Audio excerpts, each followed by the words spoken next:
I'm Brian Levy. I am a partner at Manchester Living and the host of the Manchester Living podcast. The purpose of the podcast is to help people navigate the complex maze of elder care. And there is a lexicon on the website at manchesterlivingpodcast.com of all sorts of elder care terms we may or may not mention on today's show. I'm switching things up a little bit. We're going to do the nugget first and the new and noteworthy at the end of the show. The nugget today, since the purpose of the podcast is to help people navigate the complex maze of elder care, that also includes treatments as well.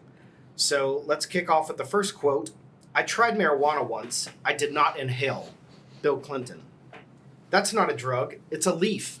Arnold Schwarzenegger. When I was a kid, I inhaled frequently. That was the point. Barack Obama. Herb is a healing of a nation. Alcohol is the destruction. Bob Marley. The biggest killer on the planet is stress, and I still think the best medicine is and always has been cannabis. Willie Nelson. From a natural stiffness, I melted into a grinning tolerance. Walking on the streets became a high adventure. Eating my mother's huge dinners, an opulent entertainment, and playing with my son was a side-cracking hilarity. For the first time, life amused me. Maya Angelou. Let's jump in. Today's topic is medical cannabis. According to the recent study in the Journal of American Medical Association, cannabis use among older adults 65 or older in the U.S. has been steadily increasing and is becoming more mainstream. Most older adults use cannabis after the age of 60, primarily for medical purposes to treat pain, insomnia, anxiety, blood pressure, appetite, seizures, and depression. Applications of cannabis include, but are not limited to, brownies, candy, smoke, vape, beverages, capsule, lozenges, and tincture. My guest today, Dr. Francisco Daniel Medrano, MD, board-certified internal medicine and hospice and palliative care. Thank you for being here. And Richard Cheng, attorney at Weaver Johnston Nelson, licensed in Texas and Minnesota, in addition to being an adjunct professor at University of Texas teaching cannabis law. Welcome, gentlemen. Thanks for being here. Thank you. Thanks, Brian. So as we're talking about the applications and use of medical marijuana here in the state of Texas, how did you get involved in medical marijuana? So I got involved by accident, which kind of tells you a lot about medical cannabis in Texas. They don't come out and tell you that it's available as a physician. So we got involved through the hospice and palliative care arena. My partner and I, Melissa Trevino, we founded a hospice agency for our love of hospice and palliative care. And then we bumped into, in 2019, the fact that you give medical cannabis to a lot of our patients who already had the diagnosis in our hospice. So we just jumped right in. We knew that it was a tool that we could help our patients obtain comfort and relief, and hence founded CannaMed RX, which is our medical marijuana clinic in Houston. And it couples with that sister hospice agency in order to provide these patients that medical cannabis. Interesting. Okay, we've got a lot of questions to get to today, so we're going to kind of speed through it. Okay. I hope my listeners can listen fast because we do have a lot of material to get to.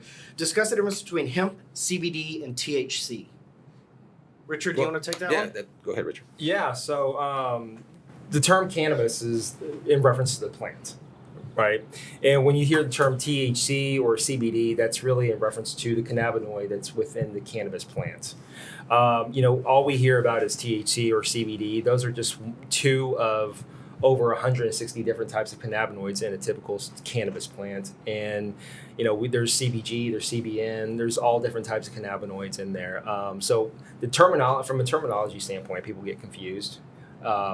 Everything that's within the cannabis category, whether it's hemp or marijuana, it's all part of the cannabis plant. So one of my pet peeves is when people say, "Oh, well, it's hemp, it's not cannabis." Well, no, hemp is actually cannabis. The only differentiation factor is the amount of THC that's in it. And the THC is the psychedelic qualities of? That's correct. So THC, or delta-9 THC, is the cannabinoid that causes the psychoactive reaction.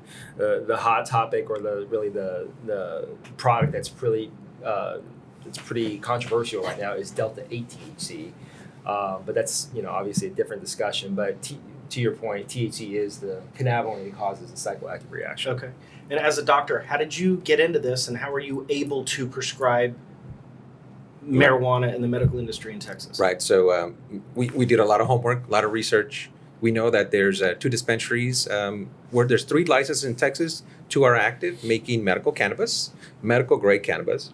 And once we register with the state as a physician to actually prescribe the medication, because we consider it a medication after all, as a physician, we would identify the patient that meets criteria, prescribe it, and like any other medication as a physician, you follow the side effects, if any, and the benefits they may have. So how does a patient get a medical marijuana card in the state of Texas, and where do they go to redeem it, if you will, or to use Right. it? So the great thing about Texas, they don't have you don't need a medical card. Okay. Like unlike Oklahoma or California, we were talking about earlier, here in Texas, as long as you have a physician that is state registered with that CRT system, Compassionate Use Registry of Texas, which is the program the state of Texas uses to essentially monitor medical cannabis. So that physician is registered, identifies a patient, and a patient qualifies. That's how they get the cannabis. So they have to find a physician that is state sponsored in that program. I'm still unclear on if I'm a patient. Yes. Say I have some ailment, whether it's depression or anxiety or whatever it is. Yes. And I go to you Mhm. and you say, Brian, I'm going to prescribe medical marijuana to you. What do I do with that? Correct. So you see me as a physician. I say you qualify for it. I educate you about it because it's not very common. And then that prescription goes into a state system here in Texas. And the dispensary sees that prescription, and the dispensary reaches out to you and vice versa to basically organize delivery of that medication. And are the prices comparable to other states in the medical marijuana field? They are. They can be as little as $30 for a 30-day supply, up to $300 depending on the concentration. And that's not covered by insurance. That is not covered by insurance. I didn't think so. Right. So feedback on the clinical results from patients that you've treated in the past? Very good. The grand majority of the patients get benefit from the medical cannabis. We've had patients who've come off opioids, benzodiazepines, which is your Valium and your Xanax, and able to use medical cannabis solely for their symptoms. We've had success with hospice and non-hospice patients. So one thing I want to clarify, although we use it for hospice patients, you don't have to be a hospice patient. There are plenty of patients out there that fit the criteria for medical cannabis that are just common folks who are not suffering from a life-ending terminal diagnoses. And so they're able to get that. Don't get me wrong, we do have some patients who we put on medical cannabis, and unfortunately, it didn't do much for them. But I would say the grand majority of them have some success stories with the use. Give me a story. Yeah, sure. So I'll give you a young and an older patient. Okay. Older patient, dementia, vascular dementia, was on 4 medications, including an opioid and a sedative. We put them on medical cannabis tincture, able to come off all those medications and the side effects. Tincture. Yeah, so it's an oil, Uh-huh. and so you dose it according to the little stopper that has that little bottle. And so now he's on nothing but the medical cannabis. Younger patient, MS, has MS, a lot of issues with MS, was able to come off a couple of his medications. Success story in that because those 2 other medications he was on were causing a lot of side effects, constipation, you name it, grogginess. Now on medical cannabis and deleted the 2 other medications. So you mentioned tincture, and I appreciate you bringing me back to the list that I mentioned earlier with Yes. the brownies, etc. Talk a little bit about the application of the different ways that people can ingest or use medical marijuana. Sure. Here in Texas, they come in capsule form. Tincture was an oil, which is an oil. Gummies, lozenges, and a spray. Those are the big. Oh, and then a cream. There's a cream which we've yet to use. I've used it, I think, on 1 patient. Haven't got the feedback yet. But those are the formulations you can order as a physician. Richard, what do you see of the future in medical cannabis in the state of Texas? Well, in the state of Texas, it's pretty interesting history, right? So Greg Abbott passed the Texas Compassionate Use Program with the Texas Compassionate Use Act on June 1st, 2015. When it was passed under Senate Bill 339, you really only had one qualifying condition, and that was intractable epilepsy, which is statutorily defined. And as Dr. Medrano mentioned, MS and all those other conditions. In the state of Texas, they've broadened the number of qualifying conditions over time. So we had 15 and 17, not much movement. And then 19 was when the state of Texas, they increased the number of qualifying conditions from 1 to 8. Currently, there's over 60 different bills sitting in the legislature that's related to cannabis. And when I say it's related to cannabis, everything from decriminalization to medical marijuana the broadening of the medical marijuana program, hemp, constitutional amendments, and so forth. The one that's probably most likely to get some traction is House Bill 1535. It's a bill that's sponsored by Stephanie Click, she was one of the original supporters of Senate Bill 339 in 2015. And if that passes, which it did pass the House on the second reading, I believe it was like late last week. Now it's sitting in the Senate, and I expect it to be chopped up and to be amended, hopefully not too much, but assuming it passes, it'll increase the number of qualifying conditions from 8 to 12, and it's also going to increase the amount of THC that's allowed. Very interesting. It really is just fascinating. You see it's so common in other states, and here it's like taboo still. Oh yeah. Which. And I'll say this is that you take states like New Mexico, before they legalized it for adult use about a month ago, or maybe it was less than that. The number of qualifying conditions in the state of New Mexico was, I believe, either 33 or 35. That's substantially broader than what we have, and we've been sitting on this for 4, 5, 6 years now.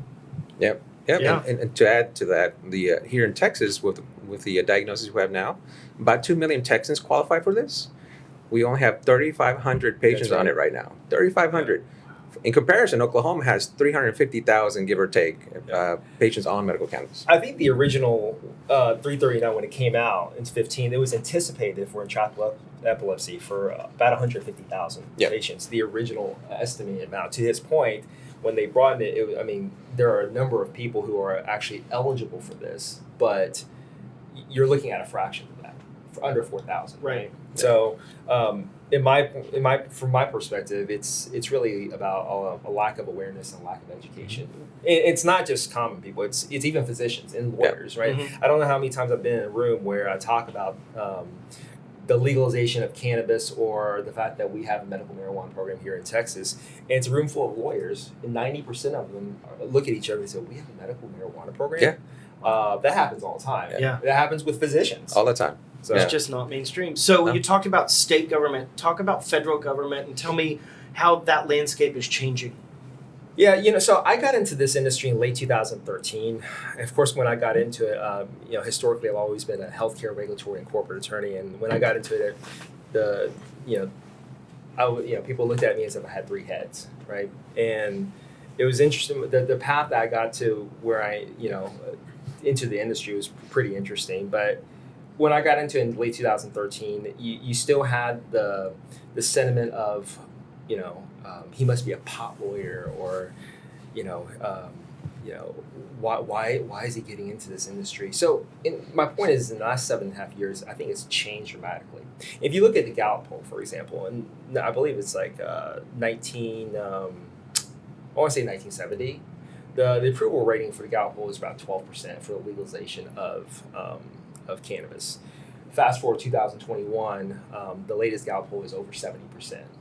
So you're looking at a multiple of, I'm not good with math, but to go from 12% to over 70%, I think it conveys the sentiments of the nation and the momentum the cannabis industry is gaining. And the perspectives, quite frankly, are changing. And if you look at the statistics, there's really 2 main factors that changes or that impacts a person's attitude towards cannabis legalization. That's partisanship and that's generation, right? So anybody over the age of 65 typically has a very, very low, they have somewhat of a negative attitude. Keep in mind, this is the era that grew up in the era of reefer madness and, and the war on drugs and everything else, right? And so, that's one big factor, generational. And the other one is, it's been shown that typically Republicans have generally a lower approval rating for legalization of cannabis. Yeah. What are some typical concerns of healthcare providers when cannabis is involved, and address the addictive or lack thereof qualities of medical marijuana? So there's 2 main issues with physicians, especially the ones I talk to. One is going to be the medical legal. They're afraid to prescribe it. It's a Schedule I medication. Federal law says it's illegal. Schedule 1, you can't use it to treat a disease process, nor can you do research with it. High, propensity for abuse. So you mention medical cannabis to most physicians, and they run. They don't want to hear about it. You're not taught about it in med school. Med school, you're taught about the abuse alongside with heroin and cocaine, etc., but not its medical properties. So they're already afraid. They don't know how to proceed. One of the reasons I connected with Richard was just for that reason. If I was going to prescribe it, I wanted to make sure I was doing the right thing compliance-wise for the state, medical, legal, so that I wouldn't get in trouble. And then what was the second part, Brian, of that question? The addictive qualities Right. or lack thereof. Very low risk for addiction. Just the THC is just too low. You would have to give a person an extreme amount of that medication, the way the concentration is of the THC, the psychoactive ingredient, to really get them quote unquote hooked on it. It's just not high enough, right? That's no pun intended. It's just not high enough to get somebody addicted to it. Right now, the risk is extremely low for that to happen. What is the stories? Nobody's died overdosing on marijuana. Correct. They just overdosed on cookies. Right. Yeah. Right. Yeah. We Yeah. even have a slide when we do presentations. A slide of all the medicines, even prescription medicines that people die from Right. every year, and medical cannabis in general is just like at the very bottom. Right. Right.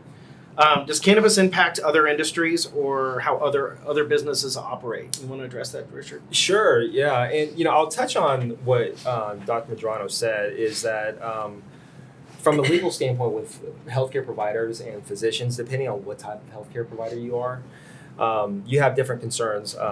Most of the questions I get from my healthcare clients are, how does that impact my DEA registration? How does it impact my Medicare certification if I were to get involved with cannabis?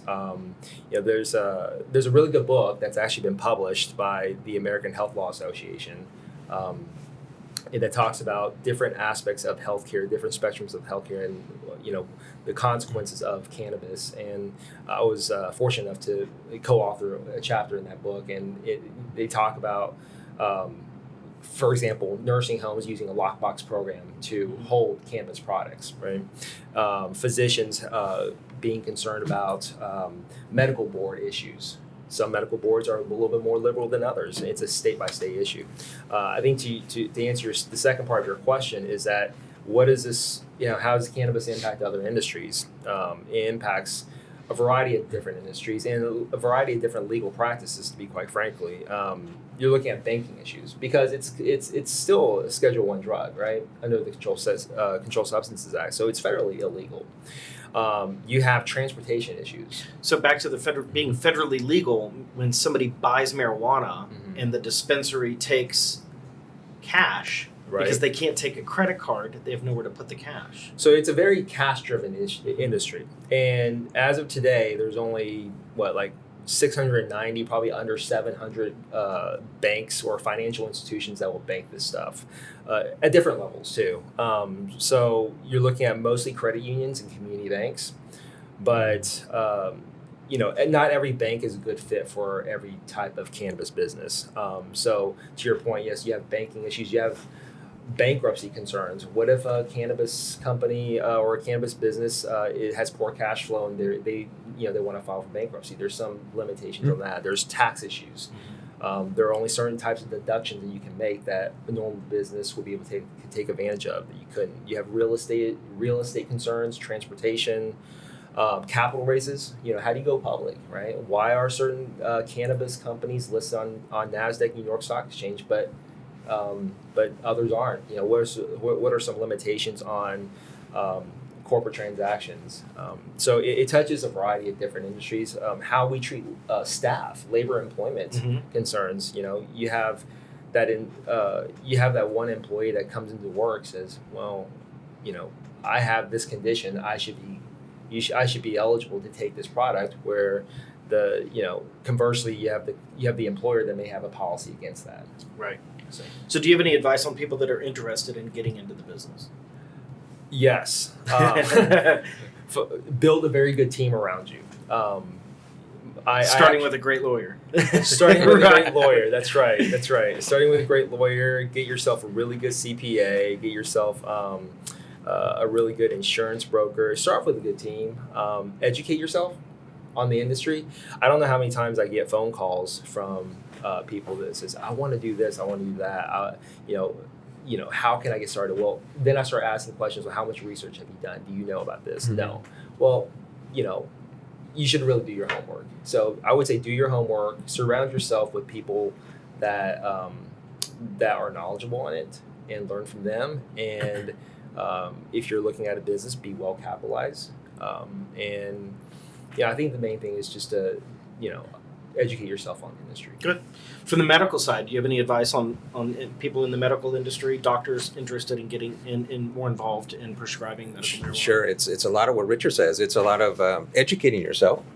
We go a little further. You have to educate yourself on the actual medication, the dosing, side effects. Read as much as you can on there are books available where it addresses medical cannabis as a medication. So on that clinical aspect, you want to educate yourself so you know what you're giving the patient. You're asking a patient to ingest something.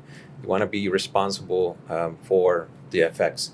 And then what Richard said, right? And then educate yourself on the risks, anything that may affect you or your practice by prescribing medical cannabis. Talk to your partners. One of my partners, Dr. Parikh, is actually now coming on board with me to start prescribing it. But it takes a while to convince a physician to convince him to say, this is a medication, I'm protected. All the loops have been jumped through to be able to prescribe it safely and legally. Do you have patients coming to you asking, hey, mom's going on hospice, what are our options? Yes. Our hospice, the hospice was the first one in Houston to recommend medical cannabis for hospice patients. It's on our website. Mm-hmm. It's on our advertisement. So when we admit a patient to our hospice services, it comes up almost within 10 minutes. Right. We know you supply this medication, this medical cannabis. How do we get it? And then subsequently, the family members who actually also have other criteria that are not hospice will ask, well, how can I get it? Right. Patients who come into our clinic, primary care, as an internist, I get maybe 20% of those patients asking. They ask about CBD first. I'm on CBD. Can you tell me if it's going to interact with my medications? And then I tell them, well, if you fit criteria, you can get medical grade CBD and marijuana, and that opens up that door. A lot of our patients are doing it, the CBD, and they're not telling us. Right? They're ashamed. They want to hide it. They don't want to get in trouble. They think it's illegal. So you'd be surprised how many are getting CBD from other sources, which are not reputable or reliable, because you don't know what you're getting. Just briefly, a JAMA study came out, I forget, maybe about 5 years ago. They tested all the CBD products. I think it was 500 of them, and only a small percentage actually had true CBD in it. The rest were chemicals and fertilizers and olive oil and you name it. Yeah. Yeah, I think that's really important to emphasize right now, is that there's so many products out there. Knowing the source and knowing who's actually manufacturing this stuff, where the raw materials come from, because there's some good stuff out there, mm-hmm. and then there's some stuff that has carcinogens, metals, all kinds of different stuff, or it may the contents may not truly reflect the what's in the actual products, even though it's on the box itself. Right. Just sitting here listening to you talk about the prescription, and they're embarrassed to tell you they're on mm-hmm. CBD. But in their purse or in their medicine cabinet's a lethal dose of Xanax, Valium, and hydrocodone. Yeah. Great point. Crazy. Great point. Wow. So, Richard, what Yes. haven't I asked you that I should be asking you? Wow, you're putting me on the spot, bro. Well, this is it. Come on, Professor. You should probably ask, what does the future of this industry look like? Mm-hmm. And I would say, we've barely scratched the surface on the type of studies that we've done so far. What I mean by that is there's so many other cannabinoids as part of the plant. I named off a couple. They're starting to do studies on all those other cannabinoids such as CBG or CBN, and they're finding new studies all the time. There are companies out there coming up with products that's addressing new medical issues. I don't want to really talk about. He's probably a little bit better qualified to talk about those, but the point is that I think we've just started learning about this industry, and I think there's a lot more to learn about it, and it's a burgeoning industry with a lot of potential. Great. Dr. Medrano, what haven't I asked you that I should be asking you? How do we educate these physicians to to be comfortable to prescribe medical cannabis. And that's important. You know, this podcast, pushing it out into social media is a big deal. Many of these docs have no idea. Even some of the docs you think would have an idea, like pain specialists, you tell them, hey, I prescribe. I'll tell them I prescribe medical cannabis. And they ask me, you mean the CBD oil you can get on the corner? It's like, no, sir, it's something different. Education is a big deal. Getting physicians who are comfortable prescribing to go out and educate other physicians. So if a physician sees another doc doing it, not getting in trouble, doing it right, good success rate, they'll follow. Pushing a little bit more of education in medical schools, residency training. We don't get any of this in residency. We don't get any of this in medical school. I'll point out something. I was actually talking to a good friend of mine. He finished med school about a year ago, and we had lunch. He was down in Miami, and I think he was doing his residency. And I just said, hey, James, just out of curiosity, how much did you learn about cannabis and the endocannabinoid system? He said he got a 20-minute lecture. Yeah, there you go. 20-minute lecture. Wow. And that's right? it. And he's a medical doctor, right? Yeah. And people look to him for medical advice. And I jokingly said, and he's a good friend of mine. I said, well, in some respects, I actually have had more education on the endocannabinoid system than you have, and you're a medical doctor, right? And I'm just a lawyer. So. Really? Yeah, agreed. Education is a big deal. We're going to transition to the new and noteworthy segment. There's a saying, you never know what someone's going through, so just be kind. And I want to show you a video of a recent arrest. Ugh. All right, let's stop, ma'am. At 4:37 in the afternoon, I don't think you want to play it this way. on June 26th of last year, Police, stop. Loveland officer Austin Hopp confronts a woman walking on the side of the road. You don't want to stop with lights on, siren? Stop. 73-year-old Karen Garner had just left Walmart, where employees called police saying she tried to shoplift. You just left Walmart. Her lawyer says she was confused. You need to be arrested right now? She suffers from dementia. She was picking flowers on her way home. Come on. Come on. I'm going home. All of this happened within 1 minute of Officer Hopp stopping his patrol car. No, on the ground. Stay on the ground. On the ground. On the ground. And if you try to kick me, oh, this is going to be bad. 3 minutes later, at 4:39, Stop. Hey. Officer Daria Jalali arrives, and according to the lawsuit, Gardner's shoulder gets dislocated. Quit! After about 5 minutes of struggle, Garner saying the same phrase over and over. Yeah, we're good. 4:44. Sergeant Philip Metzler arrives, asking the officers if they're okay. They put Garner into the patrol car around 4:45. Then the officers brief Sergeant Metzler about what had unfolded over the last 10 minutes. She been drinking or something? Or? I have no idea. She hasn't talked to me much. They drive to the police station. You guys grab her arms. Yep. Get there around 5:01. Ouch! That's okay. We got I was going to pay for it. But you didn't. That would be the phrase she would begin repeating as she sat, hands behind her back, handcuffed to a bench. Pay for it. I was going to pay for it. The lawsuit alleges she went without mental health support or medical attention in the 6 hours that she was in police custody. A fractured and dislocated shoulder, bloody nose, contusions on her knees.